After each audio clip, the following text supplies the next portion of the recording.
इस वीडियो पर क्लिक करके आप अपने आप को तैयार करने के लिए आए हैं, जिससे आप वो सब कुछ रिसीव कर पाए जो यह यूनिवर्स, ये ब्रह्मांड आपको देना चाहता है। हिमालय की विपरीत परिस्थितियों में रहने वाले योगी इस रहस्य को जानते हैं, लेकिन क्योंकि वो मोह माया के इस बंधन से अपने आप को अलग कर चुके हैं, इसीलिए वो इस रहस्यमय शक्ति का इस्तेमाल किसी भी भौतिक चीज़ को अपनाने के लिए नहीं करते। आज हम आपको बताने जा रहे हैं कि कैसे ये ब्रह्मांड काम करता है, कैसे डिवाइन शक्ति काम करती है, कैसे यूनिवर्स की एनर्जी काम करती है, जिससे बहुत से लोग अनजान हैं। लॉ ऑफ अट्रैक्शन कैसे इन सब से जुड़कर काम करता है, यह आज हम गहराई से जानेंगे। लॉ ऑफ अट्रैक्शन या आकर्षण के नियम को लोग जैसा समझते हैं, जैसा मानते हैं, ये उससे भी बहुत आगे है। इसे आसानी से समझने के लिए इस दुनिया में बहुत सारे तरीके हैं, क्योंकि जब कोई शक्ति बहुत रहस्यमय होती है, बहुत जादू सी लगती है, तो लोगों को उससे पर विश्वास करना मुश्किल लगता है। लॉ ऑफ अट्रैक्शन के रहस्य में जब धर्म की बात आती है, जब ईश्वर की बात आती है, तो लोग इस पर संदेह करते हैं। यह रहस्य खुद को एक बहुत ही वैज्ञानिक तरीके से व्यक्त करता है। इस वीडियो में हम वो राज आपको बताने जा रहे हैं कि कैसे हिमालय में रहने वाले योगी खुद को उस यूनिवर्स से जोड़ते हैं, जहाँ तक कि हम कल्पना भी नहीं कर सकते। पर ऐसा नहीं है कि आप उस शक्ति से तभी जोड़ पाएंगे जब आप हिमालय की ऊंची पहाड़ियों में रहेंगे। ये रहस्य जानकर आप में से बहुत से लोग आश्चर्यचकित भी हो सकते हैं, और कुछ सचमुच इस पर विश्वास करके अपनी ज़िंदगी में अपनी मनचाही चीज़ को आकर्षित कर सकते हैं। इस बारे में बहुत से लोगों का यह सवाल होता है कि हम उस डिवाइन पावर से, उस दिव्य शक्ति से कैसे कनेक्ट कर सकते हैं, ब्रह्मांड से कैसे बात कर सकते हैं, यह भगवान से कैसे बात कर सकते हैं, मैं जो चाहता हूँ उसे मैं कैसे हासिल कर सकता हूँ। लेकिन जब आप इन सब के बीच एक संबंध ढूंढते हैं, एक रिलेशन ढूंढते हैं, तो आप पाते हैं कि आपके और ब्रह्मांड के बीच, या आपके और ईश्वर के बीच, या उस शक्ति के बीच जिसने इस पूरी दुनिया को बनाया है। आप इस बात से इनकार नहीं कर सकते कि हम सबको एक शक्ति ने बनाया है, क्योंकि कोई तो है जो हम सबका क्रिएटर है। इसी शक्ति ने सब कुछ बनाया है, आपको, हमें, हम सबको, हमारे आसपास के हर चीज़ को बनाया है। और अगर वह चीज़ मौजूद है जिसे हम परमपिता कहे, परमेश्वर कहे, ईश्वर कहे या माँ कहे, इस व्यक्ति को जो चाहे पुकारे, लेकिन वो शक्ति इतनी शक्तिशाली है, इतनी पावरफुल है कि ये हमेशा हमारे आसपास मौजूद है, ये हमेशा हमें देख रहे हैं। अब इसका क्या मतलब है? इसका मतलब यही है कि जब आप प्रार्थना करते हैं, जब आप किसी चीज़ के लिए अपनी इंटेंशन सेट करते हैं, अपनी इरादे मजबूत करते हैं, तब आप अपनी ज़िंदगी में मनचाही चीज़ को विजुअलाइज करते हैं, ताकि वह आपके ज़िंदगी में साकार हो। फिर चाहे वो विजुअलाइजेशन, आकर्षण के नियम का इस्तेमाल करके पैसों को मैनिफेस्ट करना हो या प्यार को मैनिफेस्ट करना हो, जो भी आप अपनी लाइफ में चाहते हो, आप उसे विजुअलाइज करते हैं। यह समझना बहुत ज़रूरी है कि यह पूरा सिस्टम कैसे काम करता है, हमारा ब्रह्मांड कैसे काम करता है, कैसे वो हमारी बात सुनता है। बहुत कम समय में बहुत से लोगों ने इस शक्ति को समझकर अपनी मनचाही ज़िंदगी को जिया है। वो सब कुछ पाया है जो भी अपनी ज़िंदगी में चाहते थे, अपने सपनों को पूरा किया है, अपने गोल को हासिल किया है।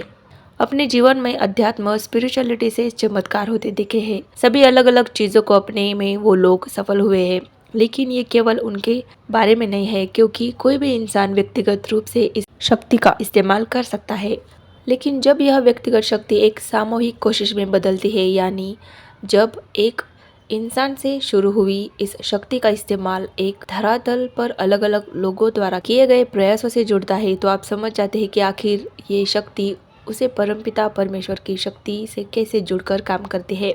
अगर आप चाहते हैं कि यूनिवर्स आपको रिस्पॉन्ड करे, हमारे मैनिफेस्टेशन को एक्सेप्ट करे, उसे रियलिटी में बदल दे, ऑफ कोर्स हम सब ऐसा चाहते हैं। इसके लिए मैनिफेस्टेशन के अलग अलग टेक्निक्स को भी फॉलो करते हैं, लेकिन वो चीज़ जिसके बिना आपकी मैनिफेस्टेशन पूरी होते होते रह जाते हैं, वो है आपकी क्षमता।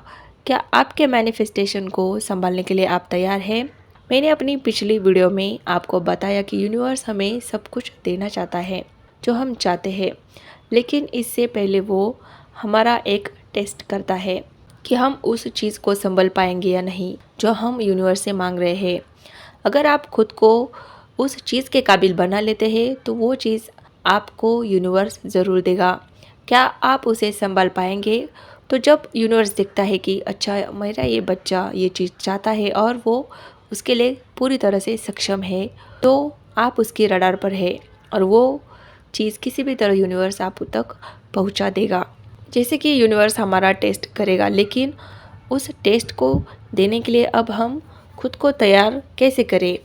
इस टेस्ट की प्रिपरेशन स्कूल और कॉलेजेस में दिए जाने वाले टेस्ट की प्रिपरेशन से बिल्कुल अलग है। इसमें आपको पढ़ाई नहीं करनी पर खुद को तैयार करना है, और इसमें पास होने के लिए आपको शरीर, मन, आत्मा इन तीनों में संतुलन करना है। अगर हमारी विचार, मस्तिष्क और वाइब्रेशंस और एनर्जी को इन तीनों चीज़ों से जोड़ना है। अब हम ये सारी चीज़ें कैसे कर सकते हैं, यानी कैसे हम इन सब को संतुलन में ला सकते हैं। देखिए, आप अपने सपनों को विजुअलाइज करते हैं, ग्रेटिट्यूड भी करते हैं, उन्हें फील करते हैं, तो एक तरह से आप अपने शरीर, मन, आत्मा और अपने विचारों के साथ इन सब को सामंजस्य में लाते हैं। और आप नहीं जानते, इन्हीं प्रैक्टिस के दौरान आप यूनिवर्स के टेस्ट में भी परफॉर्म करते हैं। यही आपकी तैयारी है यूनिवर्स के टेस्ट की। जिस तरह हम लोगों को अलग अलग पैरामीटर यानी अलग अलग मापदंडों पर मॉनिटर करते हैं, ठीक वैसे ही यूनिवर्स भी हमें मॉनिटर करता है कि हम अपने मैनिफेस्टेशन को रिसीव करने के लिए तैयार है या नहीं। आप खुद को कैसे प्रेजेंट करते हैं इस दुनिया के लिए, नहीं बल्कि उस डिवाइन एनर्जी के लिए। उसके सामने कोई भी नहीं होता, ठीक वैसे ही जैसे इंटरव्यू में उस व्यक्ति ने अपने आप को सबसे बेस्ट शो किया, हम खुद को यूनिवर्स के सामने बेस्ट दिखाई दे। और आप खुद को बेस्ट कैसे शो करेंगे? यूनिवर्स आपसे आशा करते हैं कि आप हमेशा रियल रहे, आप में वो क्वालिटीज़ हो जिससे आप एक अच्छे इंसान लगे।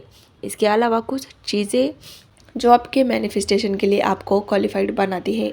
आप अपने सपनों के लिए कितने समर्पित हैं, आप किस हद तक अपनी इच्छा को पाना चाहते हैं, किस हद तक आप अपने सपनों को साकार करना चाहते हैं, और उन सपनों को साकार करने के लिए आप किस हद तक प्रयास करते हैं, आप कितना कंसिस्टेंसी में काम करते हैं।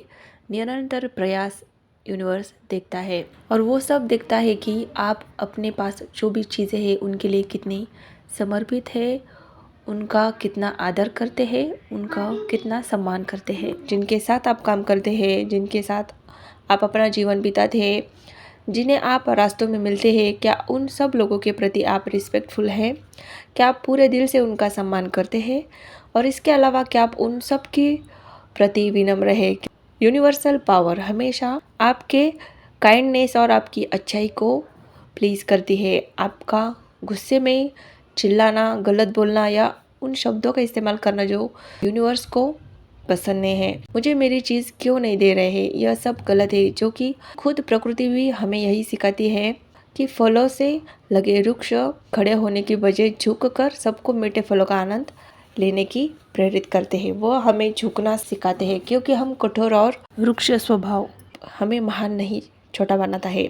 एक आखिरी चीज़ के साथ इस वीडियो को ख़त्म करूँगी कि हमेशा अपने दिल में सेवा की भावना जगाए रखें, इस आशा से नहीं कि एक दिन आपको उसे सेवा का फल वापस मिलेगा। किसी को कुछ भी दीजिए, किसी से कुछ भी आशा मत रखिए, यह सोचकर भी नहीं कि इसके बदले में यूनिवर्स आपके साथ अच्छा करेगा।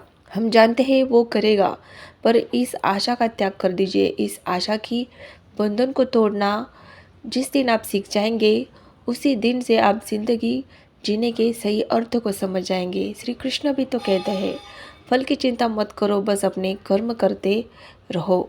जो और यकीनन जब हमारे कर्म अच्छे होंगे तभी हमें हमारे अच्छाई का सभी फल मिल जाएगा। लेकिन इस फल का इंतज़ार मत कीजिए, बस सेवा की भावना का सच्चा अर्थ खुद से साकार कीजिए। इस दुनिया तक अपनी सेवा पहुंचाइए। आपकी अच्छाई किसी भी रूप में आप तक ज़रूर लौटेगी, वादा है। चैनल पर नए हैं तो सब्सक्राइब ज़रूर कीजिएगा और एक लाइक का बटन दबाकर अपनी सराहना हम तक भी ज़रूर पहुंचाइएगा। नमस्कार, धन्यवाद।